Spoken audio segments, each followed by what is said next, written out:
It's nice to speak with you today, Daron, and I'm looking forward today to hearing your views on talent demand within supply chain. Can you first provide a brief background of yourself?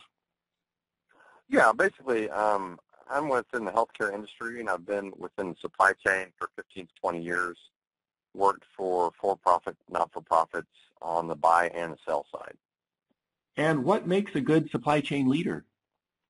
I'm someone that knows what the strategic vision is and understands how the interconnectedness of supply chain can be leveraged for strategic advantage for working capital, for customer service excellence, and also quality within the organization, whether it's inside healthcare or outside of healthcare.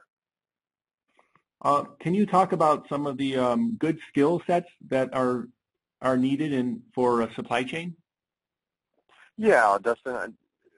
Interesting on the executive level, like I already mentioned, the kind of the strategic vision, but also the tactical level, someone that embraces change, is willing to take risks, but at the same time is highly curious, but understands the cause and effects of interdependencies. Because within healthcare, what we say is, supply chain cannot be standalone in the process, because if you have a standalone or silo mentality, one change in the supply chain will have unintended consequences in other areas of the supply chain. So really understanding kind of a value stream mapping approach, but also the financial impacts of the velocity and how you can improve processes through partnering with automation and getting more visibility across in the end-to-end supply chain. So that means also have a vision to reach outside and work with your suppliers to see where you can take out the non-value added steps. And what is the next evolution of supply chain talent? That's a very good question. I would probably say just seeing, I go back to the non-value added steps and having a process-driven approach.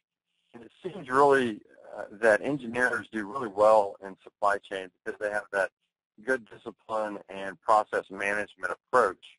So getting more people that are process-driven, but also can articulate the change management, have a little bit of sales mentality within their organization and across their strategic partners, because the next evolution will really be the end supply chain.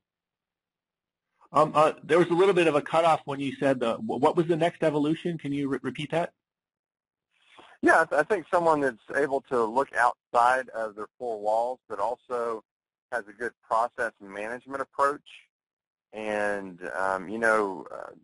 one discipline that I've seen that works really well in supply chain is people coming from engineering fields and have that process approach and being able to drive out those non-value added steps. So really able to see where you can take steps out or consolidate steps to create those synergies. And thank you, Daron, for sharing today on the topic of talent demand within supply chain. And it's been a pleasure. Thank you.